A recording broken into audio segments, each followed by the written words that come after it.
This week, we are joined by Dr. Geoff Harkness, Associate Professor of Sociology at Rhode Island College and author of the book Changing Qatar: Culture, Citizenship, and Rapid Modernization. According to Dr. Harkness, the discovery of natural gas in Qatar was akin to winning the lottery. I mean, imagine if suddenly you won the lottery and had $1 billion. I mean, your life would be nothing. It would be the same. It would be this head spinning experience. And suddenly everyone's very interested in who you are than they weren't the day before. So I think it's just difficult in some ways for the country internally to grapple with sort of winning the lottery, as it were. And again, all the countries there to some degree had some experience of that, and you see how differently they've all sort of played those cards. It's interesting.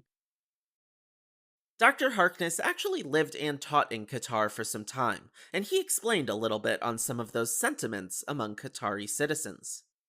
I had a lot of interaction with the Qataris myself. People talk about how they're, sort of the Qataris live in a separate world from the expatriates, but on the university campus, it's populated by many Qataris, and so I had lots of interactions with Qatari citizens, and I felt like I got to know people very well.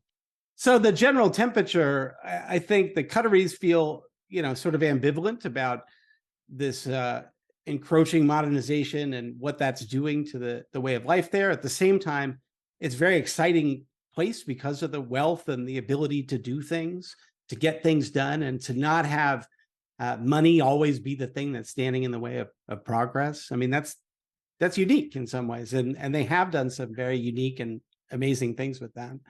But I think the general temperature from the privileged expatriates is that we're going to make our money and keep our mouths shut.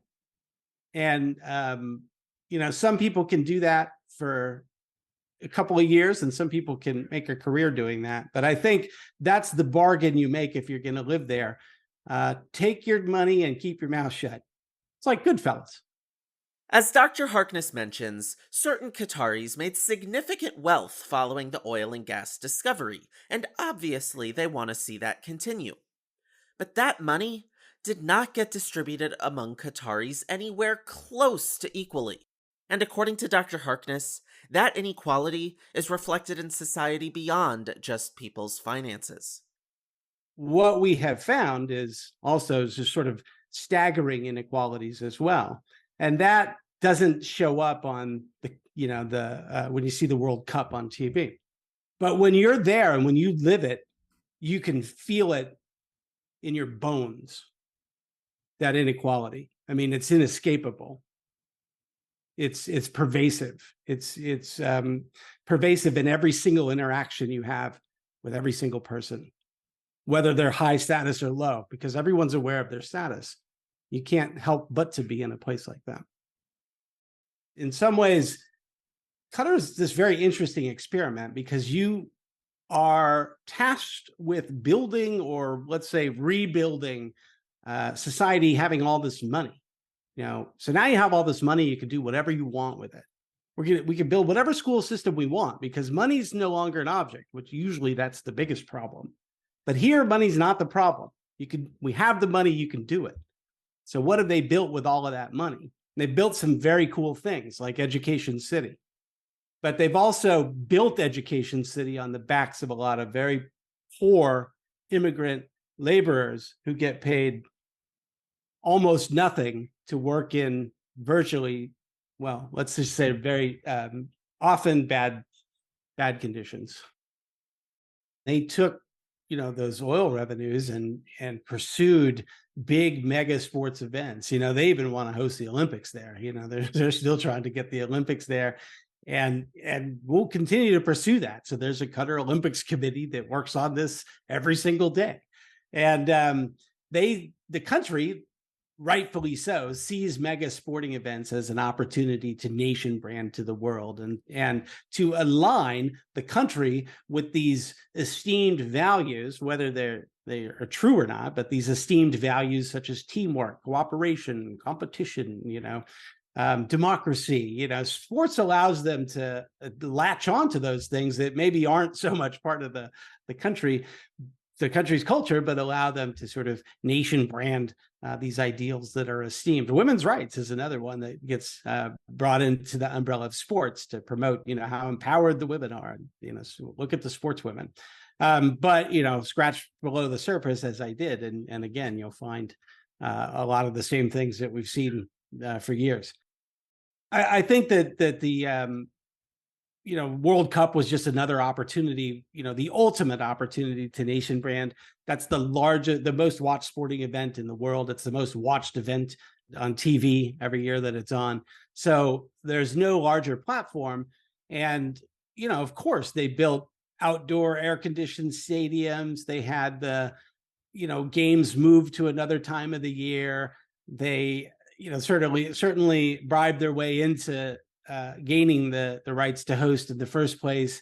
And then we saw nothing but human rights violations along the way. And, what they're going to do with a lot of these stadiums is ship them off to other countries. I mean, these stadiums aren't going to be used again. They're just sort of one and done. Nobody sees the incredible environmental devastation that occurs after these games are over and they're done and the TV cameras turn off and everybody goes home. And so, we'll see the fallout of that for years. And, what you saw on television looked great and looked beautiful, as everybody knew that it would, with just a few hiccups in the road, the alcohol and some things like that. One of the things that I think is so great about Qatar is that they do use their money to do very cool things. They're not just like, hey, let's build a bunch of bombs and let's get nuclear weapons. And, they have some great ideas, like let's revolutionize our system of education. Let's rebuild it from the very lowest stages all the way up through the university system. Let's take our money and, bring in, great thinkers and academics and scholars and, institutions from all over the world. And, we're going to have this melting pot of a campus. I mean, they have great ideas. And so that always gives me a lot of hope, that they can take those money, take all that money and take those good intentions and all those smart people and really do something, that makes a contribution. What I'd like to see from a place like Qatar is give us something new, give us a new model rather than just the same old inequality in sheep's clothing. And, as far as the place itself, it's a desert, and it's always been a desert. It's, always been incredibly hot. But now they have built, these skyscrapers everywhere. They have these desalination plants everywhere because there's no water other than that. No natural water there. They have to import everything. And so, I mean, literally they're flying in and bringing in by boat all of these, things that everybody needs. And as we zoom out and consider these questions, I want to return us to Dr. Harkness's research, specifically his book. While natural gas catalyzed much of Qatar's transition into wealth, it is far from the whole story. I asked Dr. Harkness what the big takeaways from his book and his time in Qatar were, and here's a bit of what he had to share. That's a big question because the book covers so many different things. But I guess what I found was that there is a sort of wrestling with the onslaught of modernization and the pace of modernization and trying to sort of maintain something that resembles culture and tradition and a way of life. It's very difficult when the population changes so quickly and there's such a rapid influx of wealth into the country. It's a rather head-spinning experience. And so I think that what I found was that there was a grappling with these two things, and that showed up in all of these interesting places. It showed up in clothing. It showed up in architecture. It showed up in language. It showed up in dating and marriage practices. So this sort of wrestling, if you want to call it that, between the forces of modernization and tradition, we're sort of playing out in all of these different platforms. Sports was certainly another one.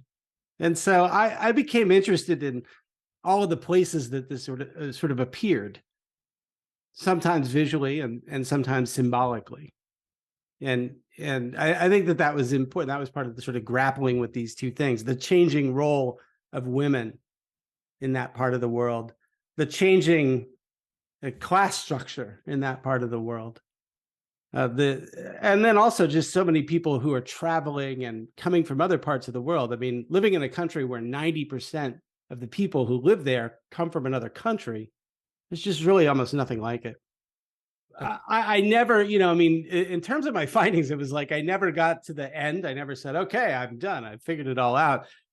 It just, I could have probably stayed there forever, coming up with new and interesting things to study. There was just so much. To give you a little more of a taste, I also asked if he had any more specific examples that surprised or intrigued him during his research, and here's one interesting one that he shared. One of the first ones was what was happening with dating and marriage. The traditional studies of modernization have found that typically as countries modernize, you tend to see rates of consanguineous marriage going down. So interfamily marriage reducing as the countries modernize, bring in institutions such as higher education and things like that. So typically that's the trajectory. That's what's sort of expected to be seen. But there are some places, and Qatar turns out to be one of them, where it's gone in the other direction, where the rates of consanguineous marriage actually went up in the light of modernization.